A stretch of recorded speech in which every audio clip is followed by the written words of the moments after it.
Thank you for coming and welcome to the Arts Co-op session. My name is Sarah McClellan. I am a co-op coordinator with the Department of Cooperative Education. This presentation provides an overview of the co-op program for arts students. Let's begin with what co-op is all about and how you apply to the program. By participating in co-op at Laurier, you will have the opportunity to gain hands-on, practical work experience to complement your field of study. Students are eligible to apply to the Arts Co-op program if they are enrolled in an honors arts program and are a full-time student. Applications are submitted online by the first Monday of classes in September of a student's second year. It is important to note that this is a voluntary option. You need to apply for the option if you are interested. If you apply and meet eligibility requirements, you will be granted an admission interview where we evaluate you on 4 criteria: GPA, work and volunteer experience, extracurricular experience, and interview performance. On this slide, you will be able to view the co-op work study sequence for arts students. Note that Arts Co-op is a summer co-op program. Both of the work terms are completed during the May to August terms. By completing your work term during the summer, it allows students to participate in extracurriculars throughout the school year, commit to volunteer opportunities throughout the fall and winter terms, as well as allow students to graduate at the same time as their peers in the regular stream.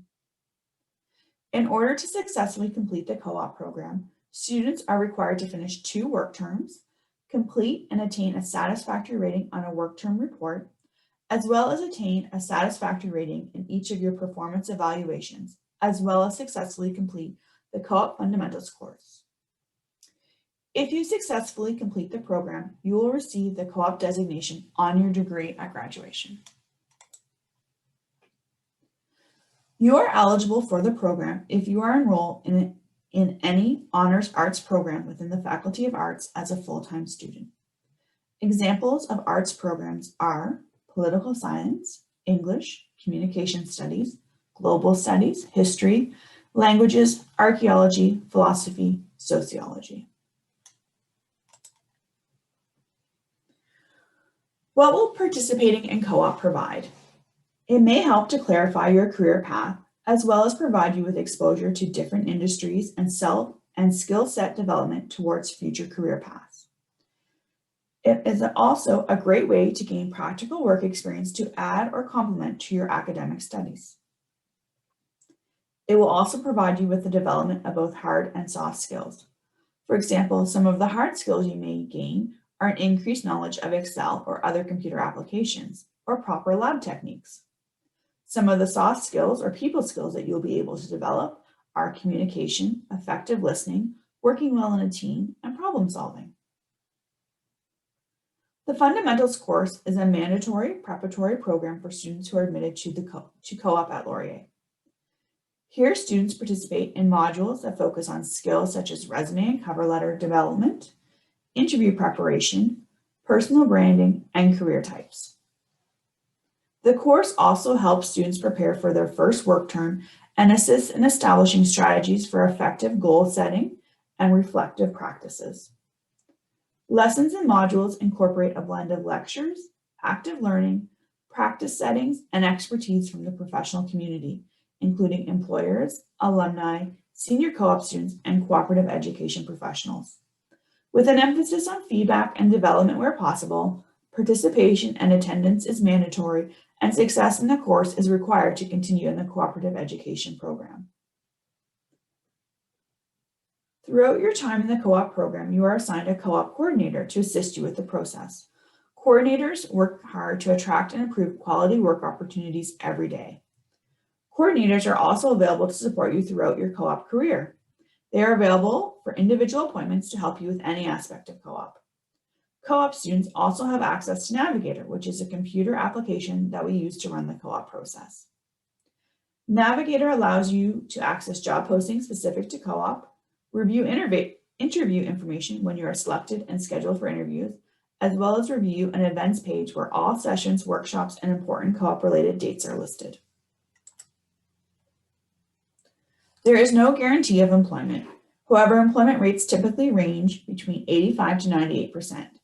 We are noting that our current job market is tough due to the pandemic.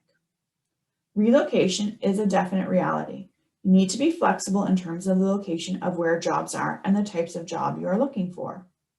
During the pandemic, students have been working remotely in many cases, but we do expect the opportunities for remote work to decrease in the coming years. The individual job search is a very important part of co-op. You will be required to participate in an individual job search alongside applying to positions posted on Navigator. A significant amount of time and effort is required in order to secure a position. Some students indicate that they put in as much effort into the co-op program as they put into a course. The fee for art students is currently assessed at $364.96 per academic term. This is as of July 1st, 2020. Students will pay the co-op fee 4 times. The co-op fee is assessed to recover a portion of the overall cost of maintaining Laurier's cooperative education programs and promoting the programs to employers. On average, arts co-op students receive lower salaries and work fewer weeks each term than business and economics co-op students. They complete fewer work terms than students in other undergraduate co-op programs and are expected to participate to a greater extent in the job search process. For these reasons, they are charged a lower fee. This slide shows the average wages for students from their spring work term in 2020. For government and not-for-profit organizations, we typically see minimum wage. As you can see, the majority of students worked in the private sector and with not-for-profit organizations. Here is a breakdown of the employment sectors from this past summer. 63% were employed in private sector, 13% were employed in the not-for-profit sector, 12% were employed in the academic sector, 7% were employed with municipal governments, 3% were employed with federal governments, and 2% were employed with provincial governments. The majority of students, 46%, worked locally. This would include the Kitchener, Waterloo, Cambridge, and Guelph areas. 34% of students worked in the Greater Toronto area. This represents 80% of the jobs. I'd like to bring to your attention the value of volunteering. It is an important component and is taken into consideration during the admission interview. As well, it can be a valuable experience for your chosen career path. Volunteering can also help you with the job search process, in that when volunteering, you make connections and contacts with various people and groups. And of course, it is beneficial for your experience in general. If an employer is looking to hire or fill a position, they may turn to someone who has volunteered with them initially, as they already know the business or organization and it can be a natural fit. When choosing an organization to volunteer with, it is wise to consider volunteering in a related field or discipline to your studies. It is important to note that we are speaking about volunteering from the perspective of something that should be considered as part of preparing for the co-op program. Here are some examples of art students' co-op jobs. We have a communication studies student who worked at Parks Canada, a history student who worked in an archive, and a communication study who worked in the private sector in a digital media coordinator role.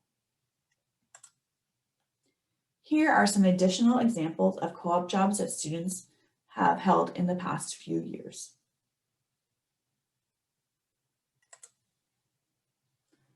For more information on the Arts Co-op program, please visit our website. If you have specific questions that can't be answered by information on the website, please email me.